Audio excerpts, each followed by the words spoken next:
Hello everyone, welcome to my channel, and in this video we'll be talking about the complexities that are involved in international business. And this is usually one of the favorite areas of the examiner when we talk about the university level examination. So let's start the video now. So first, let's start by looking at the differences between domestic business and international business.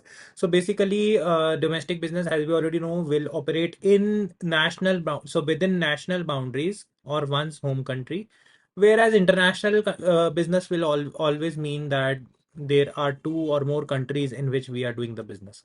Second, scale of operation will be limited to a small scale, whereas companies involved in so basically exporting, or they are involved in different countries, so the scale of operation will automatically be on large scale. Third one is business environment. So let us look at the business environment. The company is influenced by business environment of its own country. So basically, obviously, we are operating in a domestic environment. So environment will only be a domestic environment will be playing a major role. Whereas when we talk about international business, we are talking about foreign markets as well. So the environment of foreign market will also be affecting the company, not only the domestic markets environment, but also the foreign market.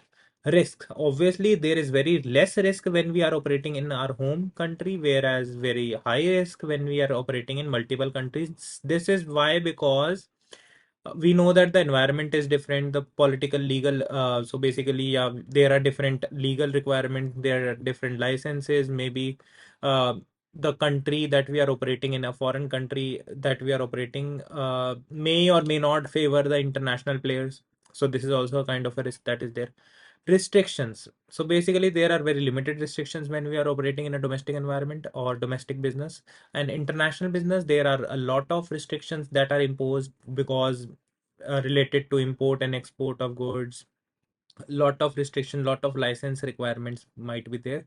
Let's continue to the next one, that is exchange rate. So there is no impact on exchange rate when we are doing the business in domestic market. So exchange rate, everyone is aware that since we are not purchasing or selling anything from abroad or from any other country, so there is no problem of exchange rate. Whereas when we are doing international business, we need to deal in foreign currencies also. So because of which exchange rate fluctuation will also impact our business. Competition level is very limited because we have to compete with foreign players, or not foreign players, domestic players. Whereas in international business, there is a lot of competition because we have to operate in international market and there are a lot of foreign players.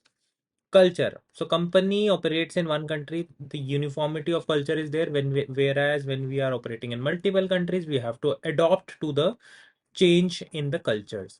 Next one is cost advantage. So basically, does not enjoy cost advantage because we are limited with the resources. We are operating in one single country. So cost advantage is not there because we cannot sell it in huge numbers. Whereas when we are operating in multiple countries, we can take the advantage of economies of scale. And economies of scale, for those who don't know about economies of scale, so let me briefly tell you that when we are selling in huge numbers, the total fixed cost starts to total cost fixed cost remains the same, whereas average total cost starts to fall, because of which our total cost reduces. Let's continue to the next one. Next one is complexities of international business. So basically, this is why you are here for. So this is the first one is infrastructure problem. So foreign markets may not have developed infrastructure like transportation system, electricity, or water supply. This will create hindrance in the company to run the business in effect. So basically, what is written over here, that we may or may not be having a well structured infrastructure. So basically, there might be some problems related to transportation, electricity as well. So this is for the first problem that we may face. We are talking about developing countries like Nepal, or we can take an example of India as well. And we can take example of those countries which are yet to develop or they are in the developing stage. So infrastructure problem might be there. Next one is qualified managers. So this is also one of the problem that company face. Like, they may not get the qualified managers, or they may not have access to experienced managers to handle international business operations. So this creates confusion in the minds of employees and leads to disturbance at work. So basically, we may not be able to find the right people to work for us in the international market because maybe they don't have the expertise or experience for the same. Trade barriers. Okay, so trade barriers are basically of two types. We are already aware about them: trade tariff barrier and non-tariff barrier. And I have already prepared a video on the topic, so you guys can check it out. So basically, trade barriers include tariff and non-tariff barriers. Tariff barriers are those where there is directly monetary. There are some monetary effects, and non-trade barriers are restrictions related to the quantity of export. So this is also one of the problem that we might face when we are doing business in the other country. So the government of that country may impose some barriers because of which our sales or our profitability is affected and our sales is also affected. So let's go to the next one, that is fluctuation in the exchange rate. So over here, basically, what is happening? We are importing and exporting the goods and services. So basically, we are dealing in multiple currencies. Let's suppose Indian rupees and dollar. So basically, the rate of exchange, we are already aware that it keeps on modifying, changing. So it may lead to huge losses if sudden appreciation or sudden depreciation of one currency against another is seen. So this is also one of the hindrance or complexity. This increases the complexity.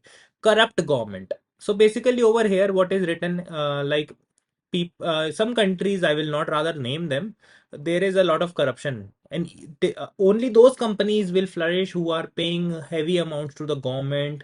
So there are some countries where licenses can only be obtained by those companies which are willing to pay certain amount of black money, you may say, or certain amount of money that is paid illegally to the government in order to obtain the license, or to the business also. So corrupt governments is also one of the complexities. And the last one over here is cultural diversity.